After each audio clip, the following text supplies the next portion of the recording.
Watching the show? Show your support by using the hashtag support ROTTMNT. Tell Nickelodeon we don't want them on Nicktoons Network. We want them on the main network.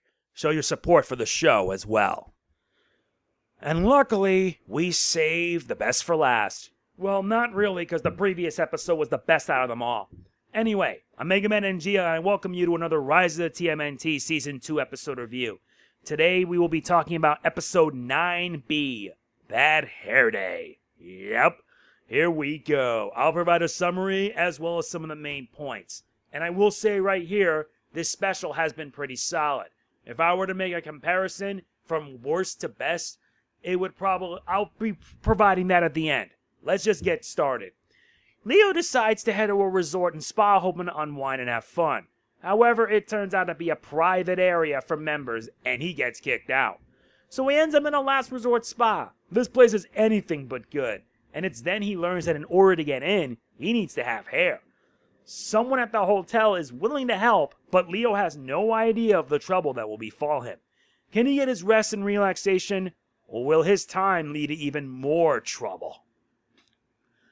This right here is the fourth of 4 new episodes, and it serves as the conclusion to the Tales of Hidden Cities special. Yeah, a 4-parter, which started off with Part 2, Part 1, Part 3, and Part 4. Part 2 and 1 should be switched, so that way it can be consistent. This one here focuses on Leonardo. And in this episode, Leo wants to enjoy a little R&R, but can't get in without a member's permit, because the hotel that he wanted to go is members only. But once he gets some help from a strange individual, he gets some hair. But that hair that he earns will lead into trouble. All Leo wants is some R&R, but he gets kicked out due to lack of hair. But once he does, he feels like he has it all. However, that hair ends up going to be doing more harm than good for him. And when things don't go in his favor, he must find a way to get out of it. But it's then that he learns that the hair that is on his head has a mind of its own. And decides to be an outright damn thief. Leo knows that for sure because, yeah, the hair is alive. I find that hilarious. I find it hilarious, mutant hair being able to take over, like have a mind of its own and become a problem. Oy, that could be problematic for Leo. And what follows is what I consider to be the most hilarious segment in the entire episode, and I'm not kidding. Leo fighting against mutant hair that act on its own is just insane. I'm not kidding. It also doesn't help that the episode's animation is still top-notch, hands down. And I mean it. I keep praising the episode and its animation. Because, yeah, since when did a show like 2018 Rise of the TMNT put so much emphasis on their animation and action scenes that it shows? I really do like it. Well, you have the 87 movie, which focused more on the humor and stuff. 2003 was mostly about serious and story. 2012 TMNT is about heart. 2018 is always about the energy. And this has plenty of energy. Leonardo is just funny throughout it all, especially when it comes to dealing with the mutant evil hair. And despite all his efforts, despite the fact that he hoped to solve the truth, it's all for naught. As not only does he get kicked out, he gets locked up by the Hidden City PD. Which culminates in an ending where Mikey and Splinter decides to pull one on them and get them out. That is what I consider to be a humorous way to end a special. Because honestly, it's inevitable that their antics would lead them into trouble. But I never thought it would end in such a way that's just predictable. Either way, I had a lot of fun with this episode. The episode was really funny and I won't lie. Leo having to deal with mutant hair is just funny. The animation is still top-notch, and there is so much of this episode that I liked.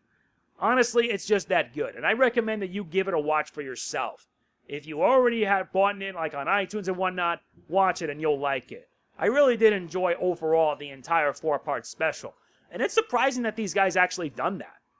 Having a special that centers on different perspectives, which adds more to the story, but it also feels connected. Making it one big arc. And I wish this show can have more 4-part arcs, like with Tales of the TMNT in the last season, where some of the anthology stuff is 4 parts. You had the Usagi arc, you had the time travel Renee, not to mention, yeah, that was good. Because you had Cavaxis, you had Yojimbo, you also had Renee with time traveling. And you had mini stories along the way. If this series ever does get a third season, I hope they can focus on that because it would actually balance things out and make it enjoyable.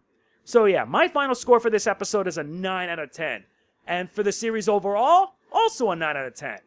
And here's my rating in order of how the specials are ranked from best to worst.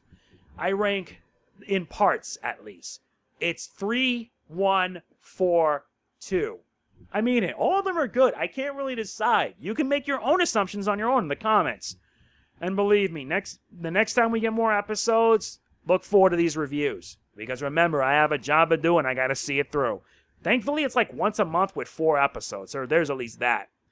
So yeah, that's pretty much it. If you enjoyed, please be sure to hit the like button. It means a lot to me. Don't forget to like, comment, share, subscribe, and click the bell. All this helps out big time. And I'll see you all later. This is MegamanNG signing off. Peace out. Cowabunga!